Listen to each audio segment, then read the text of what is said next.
Hello, friends. This is Sharmi again with the Amateur Gardener. I'm going to be planting four roses today. Three of them are tree roses, and one of them is a shrub rose. These roses were something that I bought in the spur of the moment. So now I'm actually looking hard to find spaces where to put it. Well, that said, there is no end to the number of roses you can get in your garden, but I feel I should have thought better before I got these, but now I'll find spaces for it. I think I found one spot for it. Let me show you. Okay, there'll be one here in between the tree dahlia and this rose, which is Elizabeth, one of the new David Austin roses. So one tree rose will go here. We already have one tree rose here, which is Emily Bronte. Then I have my one of my Munstead woods. Then Marc Chagall, and this one is another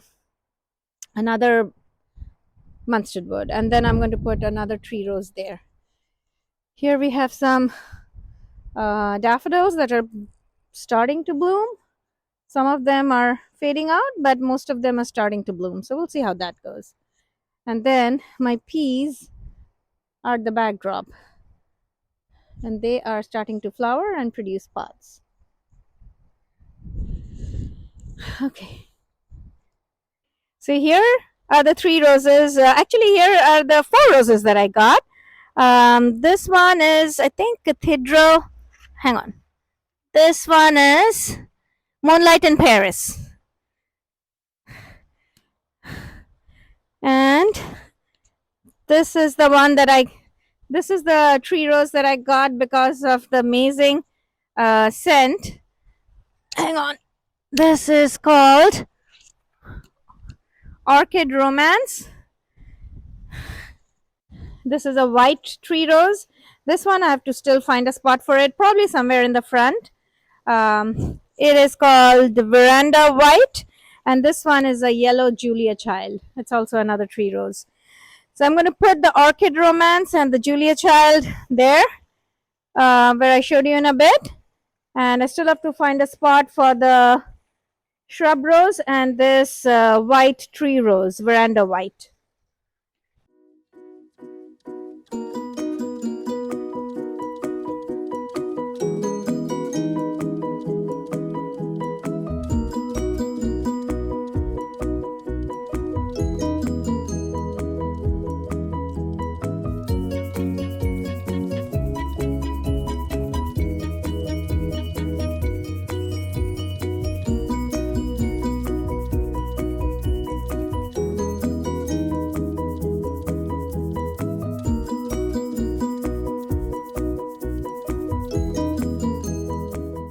Oh, wow, this is a nice plant. It's nicely rooted.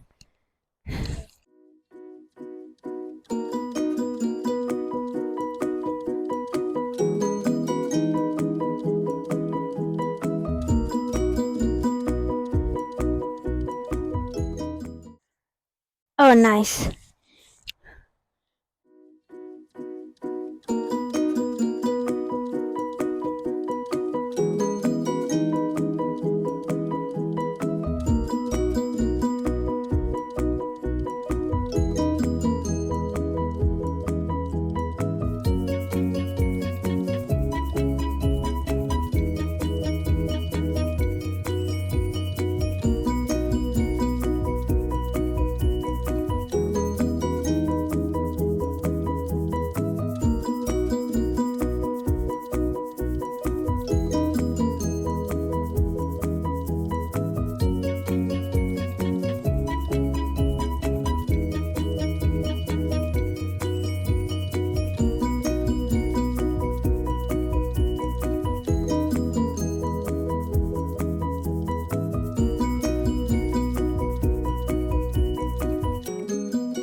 am back.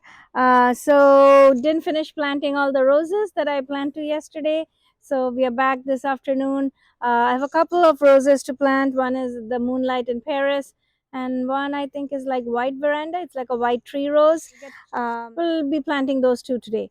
So giving you a look of the some of the roses that I cut back. These are a couple of the proven winners. I think double red something roses.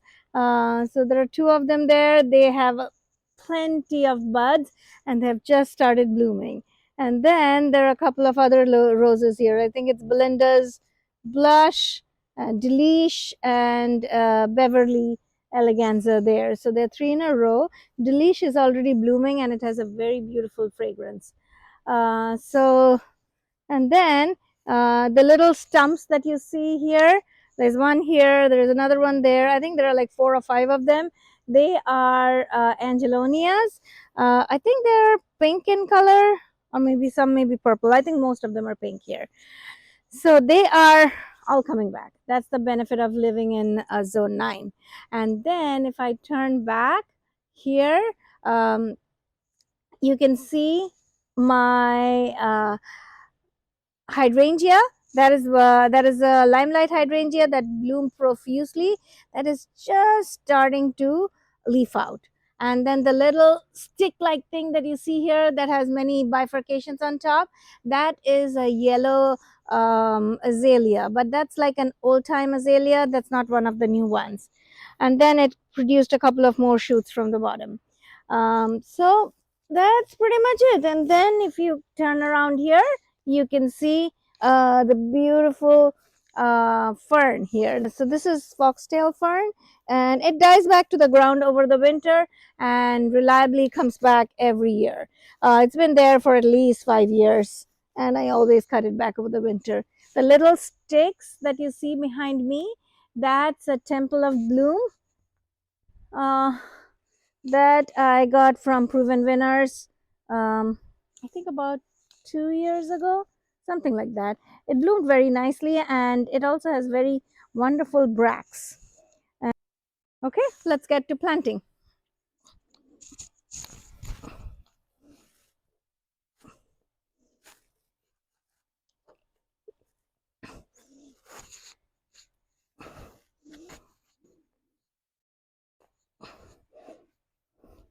These are some of the roots of the foxtail fern.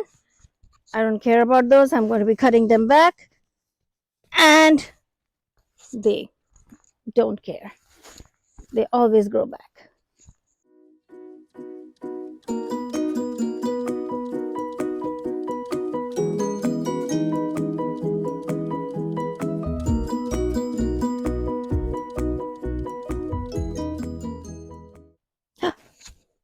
These beautiful earthworms.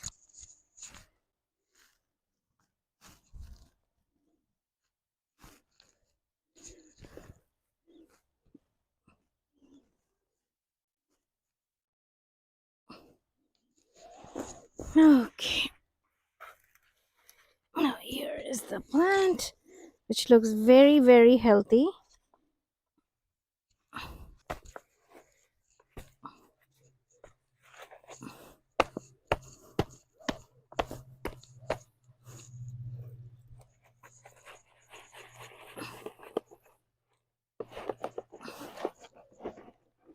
Okay.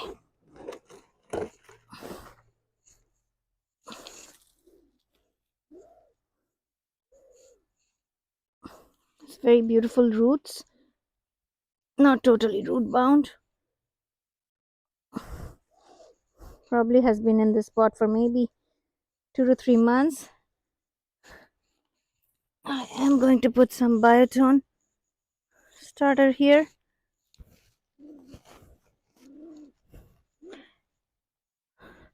Biotone is something I typically use for most of my plants. Sometimes I skip the biotone for annuals.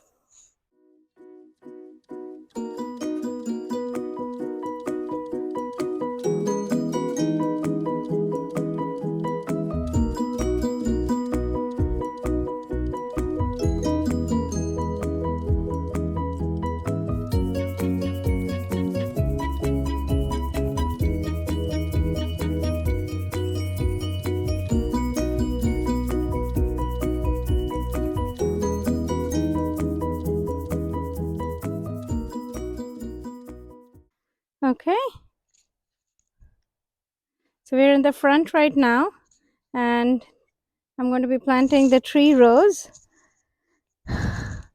These are the salvia from Proven Winners. I think this is rhythm dancing something. I forgot. I'll put the name up. But there are like four, I think three of them here, and they come back reliably every year. This is maybe their, I think, fourth year or maybe third year. I do have a hydrangea here too. That's a variegated hydrangea. It has not bloomed for me, unfortunately, but I actually like the leaves. It dies back a little bit from a cold, but then it comes back. And I also have a whole bunch of azaleas here. Some of them you can see are in bloom. Also have podocarpus. I protected it a little bit with mulch. You can see there. And then I have a variegated gardenia. This also has never bloomed for me, but this one I don't even need it to bloom. It looks beautiful. In the colder months, it looks more like the variegation is more like yellow and green, and in the warmer months, it turns more like whitish, like so white and green.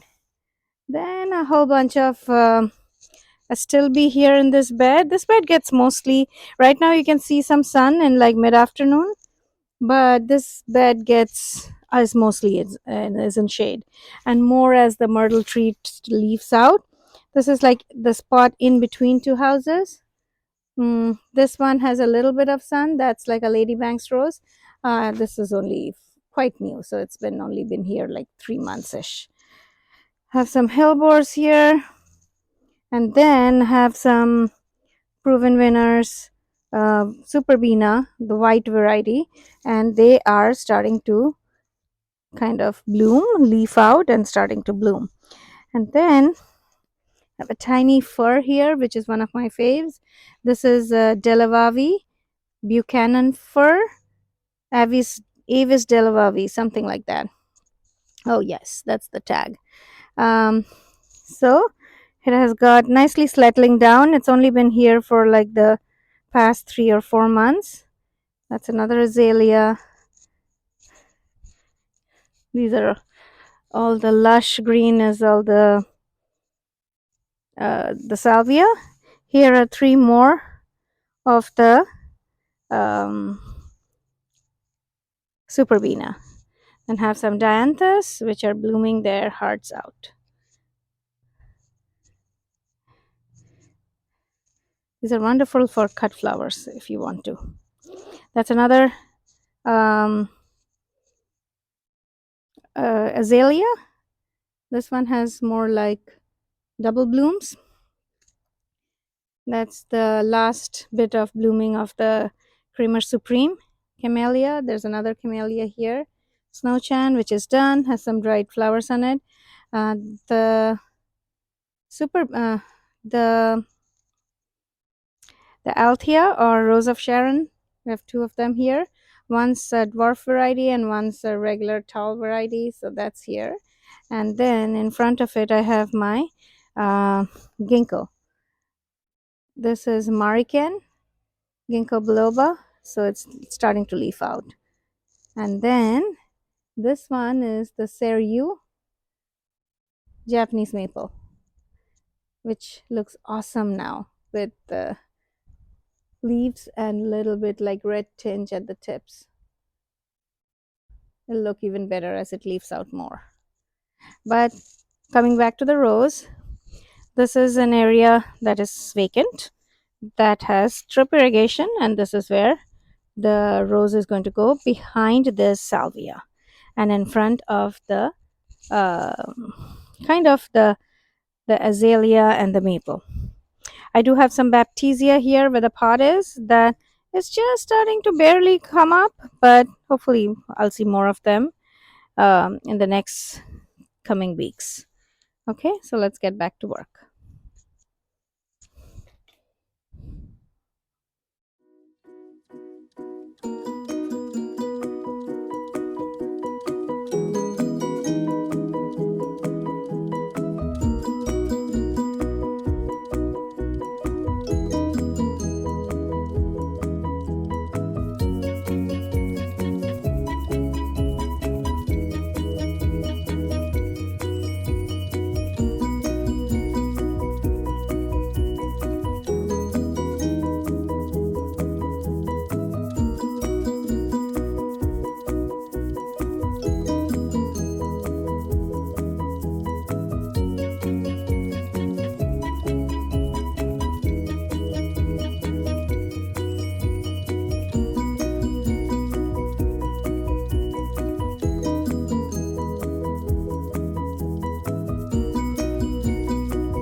salvias that are down here, they get really tall. They at least get to like at least the like 3 feet in height.